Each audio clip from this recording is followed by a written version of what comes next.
రామ్ చరణ్ హీరోగా నడుస్తున్న పెద్ది మూవీ నుండి రోర్ ఆఫ్ పెద్ది అంటూ ఒక ఇంట్రెస్టింగ్ వీడియో సాంగ్ అయితే రిలీజ్ అయ్యింది. ఈ సాంగ్తో సినిమాపై భారీ హైప్ పెరిగిందనే చెప్పాలి. సాంగ్ అయితే చాలా బాగుంది. ఇందులో రామ్ చరణ్ గారు ఎంత కష్టపడ్డారో ఈ సినిమాలో ఈ సాంగ్ నిరూపించింది. పెద్ది నుండి అయితే ఇంకా ఏదో ఎక్స్పెక్ట్ చేస్తున్న ఆడియన్స్కి అయితే ఈ మస్సా మస్సా వీడియో సాంగ్ ఫుల్ మీల్స్ అందించిందనే చెప్పాలి. ఆ రేంజ్లో ఉంది ఈ సాంగ్. ఆడియోలో అయితే ఈ సాంగ్ని అద్భుతంగా పాడి వినిపించిన ఏఆర్ రెహమాన్ గారు ఇక వీడియో సాంగ్ కోసం చాలామంది ఆసక్తిగా ఎదురు చూశారు. ఫ్యాన్స్ కోరికను తీర్చాలన్న ఉద్దేశంతో రీసెంట్గా జరిగిన ప్రీ రిలీజ్ ఈవెంట్లో ఈ వీడియో సాంగ్ను రిలీజ్ చేశాడు బుచ్చిబాబు గారు. ట్రైలర్ కట్లో ఉన్న ఎన్నో సీన్లు వాటి కష్టం ఎంత ఉందో ఈ సాంగ్లో చూపించారు.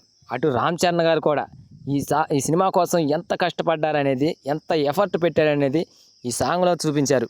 ఒక హీరో ఒళ్ళంతా బురద పూసుకోవడం, మన్ను రాసుకోవడం, కేవలం పహిల్వాన్ లంగోటాతో ఫైట్లు చేయడం, బురదలో మునగడం, ఇవన్నీ ఈ వీడియోలో చూస్తాం. ఈ రేంజ్లో హీరో చేయడం అంటే గ్రేట్ అనే చెప్పాలి. ముఖ్యంగా ఈ వీడియో సాంగ్లో చివరి షాట్లో అయితే అందరూ కూడా రామ్ చరణ్ మీద పడితే అప్పుడు చేయి బయటకు చాపి ఆ శివరాజ్ కుమార్ని పిలవడం హైలైట్గా నిలిచింది ఈ సాంగ్కే. ఆ షాట్ అయితే అంత గొప్పగా కుదిరింది. అంత బాగా తీశాడు డైరెక్టర్ బుచ్చిబాబు గారు. ఈ సాంగు ఇదే రేంజ్లో సినిమాలో కూడా ఉంటుందో లేదో తెలియదు, కానీ ప్రస్తుతానికైతే సినిమాపై హైప్ పెంచింది ఈ సాంగు. చాలా బాగా వర్కౌట్ అయింది. ఇది మేకింగ్ వీడియోనో అర్థం కావడం లేదు, లేకపోతే సినిమాలో వచ్చే వీడియో సాంగో అర్థం కావడం లేదు.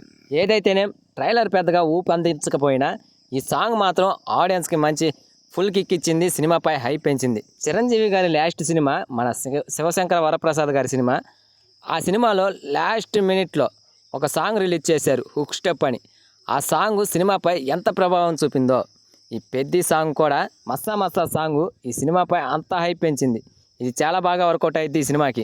ఈ సాంగ్లో పెద్దగా ఎక్కువ మంది ఆర్టిస్టులను కూడా చూపించలేదు. ఓన్లీ శివరాజ్ కుమార్ని అండ్ హీరో రామ్ చరణ్ గారినే చూపించారు. అందు పక్కన ఆర్టిస్టుల్ని, టెక్నికల్ టీంని మాత్రమే చూపించి జాగ్రత్త పడ్డారు. ఇక ఏఆర్ రెహమాన్ గారి అద్భుతమైన బ్యాక్గ్రౌండ్ మ్యూజిక్కి అండ్ రామ్ చరణ్ గారి బాడీ బిల్డప్కి బాగా మ్యాచ్ అయింది ఈ సాంగ్లో. ఇక రోజుల నుండి అయితే గంటల్లోకి మారిపోయింది కౌంట్ డౌన్ పెద్ది మూవీ రిలీజ్కి. దీంతో ఈవెంట్స్తో పాటు క్రమంగా సినిమాపై హైప్ పెరుగుతుంది. ఇక అంతేకాకుండా ఈరోజు రిలీజ్ అయిన సాంగ్తో భారీ హైప్ పెరిగింది సినిమాపై. ప్రజెంట్ టాలీవుడ్ బాక్స్ ఆఫీస్ పరిస్థితి అంతంత మాత్రంగానే ఉంది. ఈ టైంలో ఒక స్టార్ హీరో సినిమా రాబోతుంది. దానికి తగ్గట్టుగానే ఈ పెద్ది సినిమాపై మంచి అంచనాలు ఉన్నాయి. దీంతో టాక్ బాగా వస్తే మాత్రం ఒక రేంజ్లో రికార్డులు తిరగరాస్తుంది ఈ సినిమా. ఈ సినిమా 4న అయితే రిలీజ్ కాబోతుంది. ప్రీమియర్ షోస్ మాత్రం ఈ నెల 3వ తారీఖు నుంచే స్టార్ట్ కాబోతున్నాయి. మరి చూడాలి టాక్ ఏ రేంజ్లో వస్తుంది ఈ సినిమాకి. సో ఫ్రెండ్స్, ఈ సినిమా కోసం మీలో ఎంతమంది ఎదురు చూస్తున్నారో కామెంట్ చేయండి ఫ్రెండ్స్. వీడియో కనుక నచ్చితే please guys like, share, subscribe ఏదో ఒకటి చేయండి ఫ్రెండ్స్.